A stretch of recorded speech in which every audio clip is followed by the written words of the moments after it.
ಮುದ್ದಿನ ತಂಗಿ ತನ್ನ ಜೀವಕ್ಕೆ ಅಪಾಯ ಮಾಡಿಕೊಳ್ಳಲು ಮೀನಾಕ್ಷಿ ಅವರು ಕಾರಣ ಎಂದು ತಿಳಿದು ಖುದ್ದು ಹೋದ ಅಭಿ ಸಾತ್ವಿಕ್ ಸಾವಿಗೂ ತನ್ನ ತಂಗಿಗೂ ಯಾವುದೇ ಸಂಬಂಧ ಇಲ್ಲದೆ ಹೋದರೂ ಸಹ ತನ್ನ ತಂಗಿ ಅವನನ್ನು ಪ್ರೀತಿಸುತ್ತಿದ್ದಳು.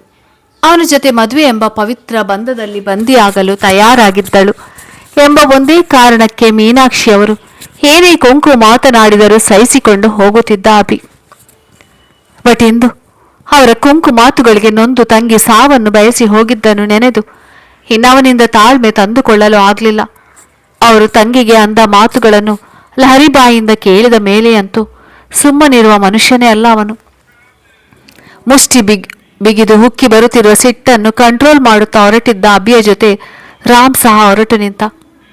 ಮನುಷ್ಯನಲ್ಲಿ ಸಿಟ್ಟು ತುಂಬಿಕೊಂಡಾಗ ಅದು ಮಾಡಿಸುವ ಅವಂತಾರಗಳ ಸಣ್ಣ ಅರಿವು ಅವನಿಗಿದೆ. ಭಾವ, ನೀವು ಅಚ್ಚಿ ಜೊತೆ ಇರಿ, ನಾನು ಆ ಹೆಂಗಸಿಗೆ ಬುದ್ಧಿ ಕಲಿಸಿ ಬರ್ತೀನಿ ಎಂದ ಆವೇಶದಲ್ಲಿ ಹೇಳಿದ ಅಭಿ. ಅದೇನು ಮಾಡುತ್ತೀಯೋ ನನ್ನ ಮುಂದೆ ಮಾತನಾಡು, ನಡಿ, ನಾನು ನಿನ್ನ ಜೊತೆಯಲ್ಲಿ ಬರ್ತೀನಿ. ಯಾರ ನಿರೀಕ್ಷಿಸದೆ ಇರುವ ರೀತಿ ಅವರ ಮಗ ಸಾವಾಗಿದೆ ಅಂತ ನನ್ನ ಅಚ್ಚು ನನ್ನ ಜೀವಕ್ಕೆ ಅಪಾಯ ಮಾಡಿಕೊಳ್ಳುವ ರೀತಿ ಅವಳಿಗೆ ಚುಚ್ಚಿ ಮಾತನಾಡಿದ್ದಾರೆ ಅಂದರೆ ಅವರನ್ನು ಕ್ಷಮಿಸಿ ಸುಮ್ಮನೆ ಬಿಟ್ಟು ಬಿಡುವಷ್ಟು ಒಳ್ಳೆ ಮನಸ್ಸು ನನ್ನದಲ್ಲ ಎಂದ ರಾಮ್.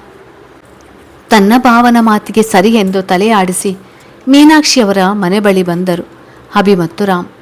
ಅವರ ಮನೆಯೊಳಗೂ ಸಹ ಹೋಗದೆ ಬಾಗಿಲಿನಲ್ಲಿ ನಿಂತ ಅಭಿ, ಅಮ್ಮ, ತಾಯಿ ಮೀನಾಕ್ಷಿ, ಮನೆಯೊಳಗಿನಿಂದ ಆಚೆ ಬರ್ತೀಯಾ ಎಂದ ಜೋರು ಧ್ವನಿಯಲ್ಲಿ ಅಬ್ಬರಿಸಿದ. ನಡುಮನೆಯಲ್ಲಿ ಕುಳಿತು ಬೆಳಗಿನ ಅಡುಗೆಗೆ ಬೀನ್ಸ್ ಮುರಿಯುತ್ತಿದ್ದ ಮೀನಾಕ್ಷಿಯವರು ಅಭಿಯ ಜೋರು ಧ್ವನಿ ಕೇಳಿದೊಡನೆ ರೋಷದಿಂದ ಎದ್ದು ಹೊರಬಂದರು. ಯಾಕೋ, ಏನಾಯಿತು? ಯಾಕೆ ನನ್ನ ಮನೆ ಬಾಗಿಲಿನಲ್ಲಿ ನಿಂತು ನಾಯಿ ಥರ ಕಿರಿಚ್ತಾ ಇದೆಯಾ ಎಂದು ಆಕ್ರೋಶದಲ್ಲಿ ಕೇಳಿದರು. ಹಾಂ, ನಾಯಿನೇ ತಾಯಿ, ನಾವು ನಾಯಿಗಳೇ. ಅವತ್ತು ನಿನ್ನ ಮಗ ಅಚ್ಚುನ ಪ್ರೀತಿ ಮಾಡ್ತಾ ಇದ್ದಾನೆ ಅಂತ ನಮ್ಮನೆಗೆ ಬಂದಾಗ ನಾವು ನಾಯಿಗಳು ಅಂತ ಗೊತ್ತಾಗ್ಲಿಲ್ವೇನೋ ಅಲ್ವಾ ಎಂದು ಗಡುಸಾಗಿ ಕೇಳಿದ ಅಭಿ.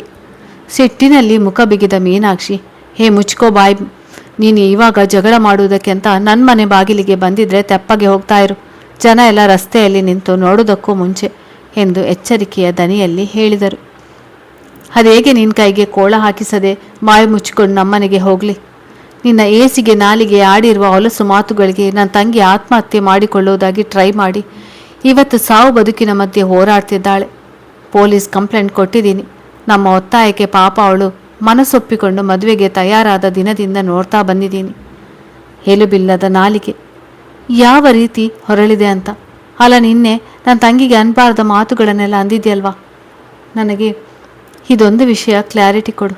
ನನ್ನ ತಂಗಿ ಜಾಗದಲ್ಲಿ ನಿನ್ನ ಮಗ ಇದ್ದಿದ್ರೆ, ಅಯ್ಯೋ, ನೀನು ಪ್ರೀತಿಸಿ ಮದುವೆ ಆಗಬೇಕು ಅಂತ ಇದ್ದ ಹುಡುಗಿ ಸತ್ತೋದ್ಲಪ್ಪ, ಅದಕ್ಕೆ ಜೀವನ ಪೂರ್ತಿ ಒಂಟಿಯಾಗಿ ಬದುಕು ಬಿಡು ಅಂತ ನಿನ್ನ ಮಗನನ್ನು ಒಂಟಿಯಾಗಿ ಮಾಡ್ತಿದ್ಯಾ ಎಂದು ಕೋಪಾವೇಶದಲ್ಲಿ ಗುಡುಗುತ್ತಿದ್ದ ಅಭಿಯನ್ನು ಕಂಡು ಮೀನಾಕ್ಷಿಯ ಗಂಟಲು ಒಣಗಿದಂತೆ ಆಯಿತು. ತನ್ನ ಮಾತಿಗೆ ನೊಂದು ಆತ್ಮಹತ್ಯೆ ಮಾಡಿಕೊಳ್ಳುವವಳು ಎಂದು ಸಣ್ಣ ಯೋಚನೆ ಸಹ ಮಾಡಿರಲಿಲ್ಲ ಅವರು. ಅಂಥದ್ರಲ್ಲಿ ಆತ್ಮಹತ್ಯೆ ಮಾಡಿಕೊಳ್ಳಲು ಪ್ರಯತ್ನಿಸಿ ಹಾಸ್ಪಿಟಲ್ನಲ್ಲಿ ಸಾವು ಬದುಕಿನ ನಡುವೆ ಹೋರಾಡ್ತಿದ್ದಾಳೆ ಎಂದು ತಿಳಿದು ಹೆದರಿ ಹೋದರು ಮೀನಾಕ್ಷಿ. ಮಗನ ಸಾವಿನ ಹೊಟ್ಟೆ ಹುರಿಯನ್ನು ಅಚ್ಚು ಮುಂದೆ ತೋರಿಸಿಕೊಳ್ಳುತ್ತಿದ್ದಾರೆ ವಿನಃ ಅವಳ ಸಾವನ್ನು ಎಂದು ಬಯಸಿರಲಿಲ್ಲ ಮೀನಾಕ್ಷಿ. ಅಭಿ, ಏನು ಹೇಳ್ತಾ ಇದ್ಯಾ? ಅಚ್ಚು ಸಾಯುವುದಕ್ಕೆ ಟ್ರೈ ಮಾಡಿದ್ಲಾ ಎಂದು ಕೇಳಿದವರ ಧ್ವನಿ ತರತರನೇ ನಡುಗುತ್ತಿತ್ತು. ಕಣ್ಣಿನಲ್ಲಿ ಗಾಬರಿ ತುಂಬಿ ಹೋಗಿತ್ತು. ಅವರ ಮಾತಿಗೆ ಇನ್ನಷ್ಟು ಮುಖ ಬಿಗಿದ ಅಭಿ, ನಾವಿಷ್ಟೊತ್ತು ತಮಾಷೆ ಮಾಡ್ತಿದ್ದೇವೇನೋ? ಕಂಪ್ಲೇಂಟ್ ಕೊಟ್ಟಿದ್ದೀವಿ. ಪೊಲೀಸ್ನವರು ಬಂದು ನಿನ್ನ ಹೇಳ್ಕೊಂಡು ಹೋಗಿ ಸವಿಸ್ತಾರವಾಗಿ ವಿವರಿಸಿ ಹೇಳ್ತಾರೆ. ಕಂಡವರ ಮನೆ ಹೆಣ್ಣು ಮಕ್ಕಳ ಜೀವ ಅಂದರೆ ನಿನಗೆ ತುಂಬ ಹಗುರ ಅಲ್ವಾ ಎಂದು ಜೋರು ಧ್ವನಿಯಲ್ಲಿ ಕೇಳುವಾಗ ಮನೆಗೆ ಬಂದ ನರೇಂದ್ರ ಅವರು, ಅಭಿ, ಯಾಕೆ, ಏನಾಯಿತು ಎಂದು ಗಾಬರಿಯಲ್ಲಿ ಕೇಳಿದರು. ಅವರ ಮಡದಿ ಅಂದ ಮಾತುಗಳಿಗೆ ನೊಂದುಕೊಂಡು ತನ್ನ ತಂಗಿಯ ಸದ್ಯದ ಪರಿಸ್ಥಿತಿಯನ್ನು ಹೇಳಿದಾಗ ದಿಗ್ಭ್ರಾಂತರಾಗಿ ಹೋದರು ನರೇಂದ್ರ ಅವರು.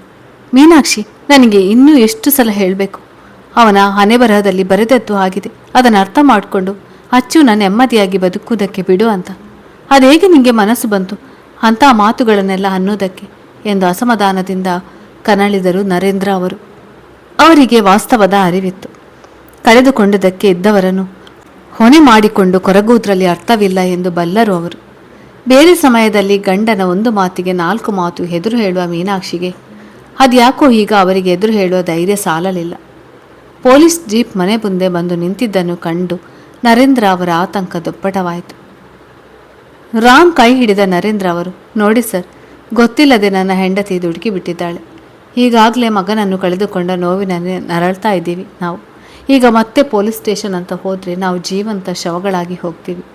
ಇನ್ನೊಂದ್ಸಲ ನಿಮ್ಮ ತಂಟೆಗೆ ಬಾರದ ಇರುವ ರೀತಿ ನಾನು ಅವಳಿಗೆ ಬುದ್ಧಿ ಹೇಳ್ತೇನೆ. ದಯವಿಟ್ಟು ಇದೊಂದು ಸಲ ಅವಕಾಶ ಕೊಡಿ ಎಂದು ನೋವು ಹತಾಶೆಯಿಂದ ರಾಮ್ ಕೈ ಹಿಡಿದು ಬೇಡಿಕೊಂಡಾಗ ಆ ತಂದೆಯ ಮನವಿಗೆ ಕರಗಿ ಹೋದ ರಾಮ್. ಅಭಿ, ಇದೊಂದು ಸಲ ಇವರಿಗೆ ಅವಕಾಶ ಕೊಡೋಣ ಕಣು. ಮತ್ತೆ ಇವರ ಕಡೆಯಿಂದ ಇಂತಹ ತಪ್ಪು ರಿಪೀಟ್ ಆದರೆ ನಿನಗೆ ಹೇಗೆ ಅನಿಸುತ್ತೆ ಹಾಗೆ ಮಾಡು, ನಾನು ತಡೆಯುವುದಿಲ್ಲ ಎಂದು ಧ್ವನಿಯಲ್ಲಿ ಹೇಳಿದ.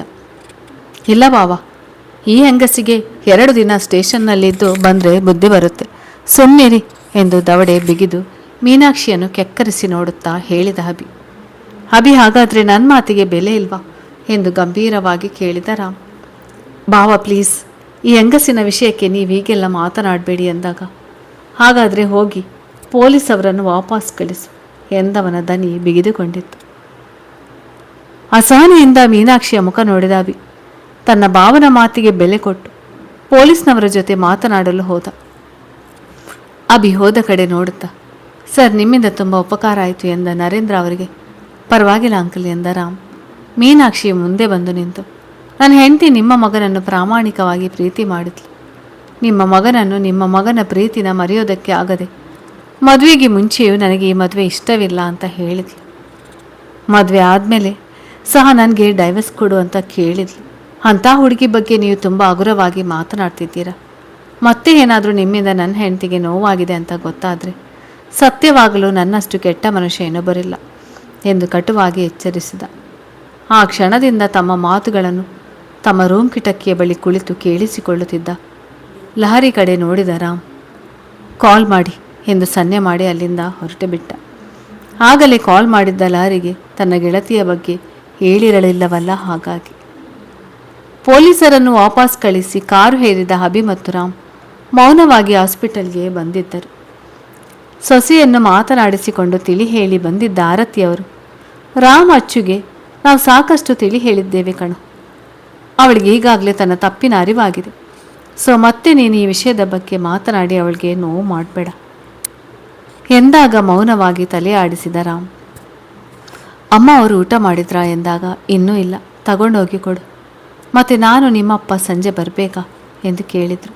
ಬೇಡಮ್ಮ, ನಾನು ಅಭಿ ಇರ್ತೀವಿ ಎಂದವನಿಗೆ, ಓಕೆ ಕಣು, ನಾನೆಲ್ಲರನ್ನು ಕರ್ಕೊಂಡು ಮನೆಗೆ ಹೋಗ್ತೀನಿ. ಡಾಕ್ಟರ್ ಆಗಲೇ ಬಂದು ಒಂದು ರೌಂಡ್ಸ್ ಟೈಮ್ ಮುಗಿಯಿತು ಅಂತ ಎಚ್ಚರಿಸಿ ಹೋದರು. ಸರಿ ಅಮ್ಮ, ಹುಷಾರಾಗಿ ಹೋಗಿ. ಹಾಗೆ ನಾನು ಹಚ್ಚು ಹಾಸ್ಪಿಟಲಿಂದ ಮನೆಗೆ ಬರೋವರೆಗೂ ಆಫೀಸ್ಗೆ ಹೋಗೋದಕ್ಕೆ ಆಗೋದಿಲ್ಲ. ಪ್ಲೀಸ್ ತಪ್ಪು ತಿಳಿಯದೆ ಅಂಕಿತ್ನ ಆಫೀಸ್ಗೆ ಹೋಗೋದಕ್ಕೆ ಹೇಳಿ ಎಂದಾಗ ಮಗನ ಕೆನ್ನೆ ಸವರಿದ ಆರತಿಯವರು ನೆಮ್ಮದಿಯಾಗಿದ್ದು ಜೋಪಾನವಾಗಿ ನಮ್ಮನೆ ಲಕ್ಷ್ಮಿಯನ್ನು ಮನೆಗೆ ಕರ್ಕೊಂಡು ಬಾ ಎಂದರು. ಅವರಿಗೆ ಸಣ್ಣದಾಗಿ ತುಟಿ ಬೀರಿದ ರಾಮ್ ಥ್ಯಾಂಕ್ಸ್ ಅಮ್ಮ ಎಂದ. ಪರವಾಗಿಲ್ಲ ರಾಮ್, ಇದೇ ವಿಷಯಕ್ಕೆ ಹೆಚ್ಚಾಗಿ ಯೋಚನೆ ಮಾಡಿ ಮನಸ್ಸು ಹಾಳು ಮಾಡಿಕೊಳ್ಬೇಡ ಎಂದು ಎಚ್ಚರಿಸಿ ತಮ್ಮ ಮನೆಯವರನ್ನು ಕರೆದುಕೊಂಡು ಹೋದರು ಆರತಿಯವರು. ಹಾಸ್ಪಿಟಲ್ ರೂಲ್ಸ್ ಪ್ರಕಾರ ಪೇಷಂಟ್ ಕಡೆಯಿಂದ ಒಬ್ಬ ಅಟೆಂಡರ್ಗೆ ಮಾತ್ರ ಅಲ್ಲಿ ಉಳಿಯಲು ಅವಕಾಶ ಇದ್ದರೂ ಸಹ ರಾಮ್ ಯಾರೆಂದು ತಿಳಿದಿದ್ದರಿಂದ ಇಬ್ಬರಿಗೆ ಅಲ್ಲಿ ಉಳಿಯುವ ಅವಕಾಶ ಕೊಟ್ಟಿದ್ದರು. ಅಪ್ಪ ಅಮ್ಮನನ್ನು ಮನೆಗೆ ಕಳಿಸಿದ ಅಭಿ ತಂಗಿಗೆ ತಾನೇ ಊಟ ಮಾಡಿಸುವಾಗ ಆಫೀಸ್ ಕಡೆಯಿಂದ ಇಂಪಾರ್ಟೆಂಟ್ ಕಾಲ್ ಬಂತು.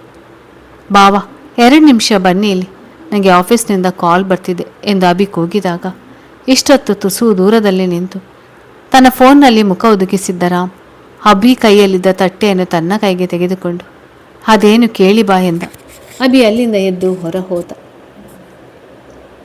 ಅವನು ಹೋದ ಮೇಲೆ ಮಡದಿಯ ಮುಂದೆ ಕುರ್ಚಿ ಎಳೆದು ಕುಳಿತ ರಾಮ್ ತಾನೇ ಮಡದಿಗೆ ಕೈತುತ್ತು ಕೊಟ್ಟವನು. ಆದರೂ ಒಮ್ಮೆಯೂ ಅವಳ ಮುಖ ನೋಡುವ ದೊಡ್ಡ ಮನಸ್ಸು ಮಾಡಲೇ ಇಲ್ಲ. ನನ್ನ ದುಡುಕು ನಿರ್ಧಾರಕ್ಕೆ ತನ್ನವನಿಗೆ ತನ್ನ ಮೇಲೆ ಸಿಟ್ಟು ಬಂದಿದೆ ಎಂದು ತಿಳಿದರು. ರಾಮ್ ನನ್ನ ಮಾತನಾಡಿಸೋದಿಲ್ವಾ? ನನ್ನ ಮುಖ ನೋಡುವುದಕ್ಕೆ ಆಗದೆ ಇರುವಷ್ಟು ಸಿಟ್ಟು ಬಂದಿದೆಯಾ ನನ್ನ ಮೇಲೆ ನಿಮಗೆ ಎಂದು ಸಂಕಟದಿಂದ ಕೇಳಿದಳು ಅಚ್ಚು. ಬೆಳಿಗ್ಗೆಯಿಂದ ಮನೆಯವರೆಲ್ಲ ಬಂದು ನೋಡಿ ಮಾತನಾಡಿಸಿಕೊಂಡು ಹೋದರು. ರಾಮ್ ಮಾತ್ರ ಒಮ್ಮೆಯೂ ಅವಳನ್ನು ಮಾತನಾಡಿಸುವುದಿರಲಿ ಮುಖ ಸಹ ನೋಡಲಿಲ್ವಲ್ಲ. ಅವಳಷ್ಟು ಕೇಳಿದರೂ ಸಹ ತನ್ನ ಪಾಡಿಗೆ ತಾನು ಊಟ ಮಾಡಿಸಿ ನೀರು ಕುಡಿಸಿ ಎದ್ದು ಹೋಗುತ್ತಿದ್ದವನ ಕೈ ಹಿಡಿದ ಅಚ್ಚು, ಪ್ಲೀಸ್ ಏನಾದರೂ ಮಾತನಾಡಿ.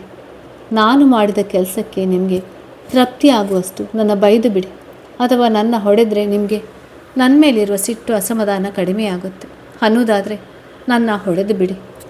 ಅದು ಬಿಟ್ಟು ನಾನು ಮಾತನಾಡಿಸ್ತಿದ್ದರು ಅದು ನನಗೆ ಕೇಳಿಸಲೇ ಇಲ್ಲ ಅನ್ನುವ ರೀತಿ ನನ್ನ ಜೊತೆ ಮಾತನಾಡದೆ ನಾನು ಇಗ್ನೋರ್ ಮಾಡಬೇಡಿ ರಾಮ್ ನೀವು ಎಂದು ಮನವಿ ಮಾಡುವ ಹೊತ್ತಿಗೆ ಗಂಟಲುಬ್ಬಿ ಬಂತು. ಕಣ್ಣುಗಳು ತಂತಾನೆ ಹನಿಗೂಡಿದವು.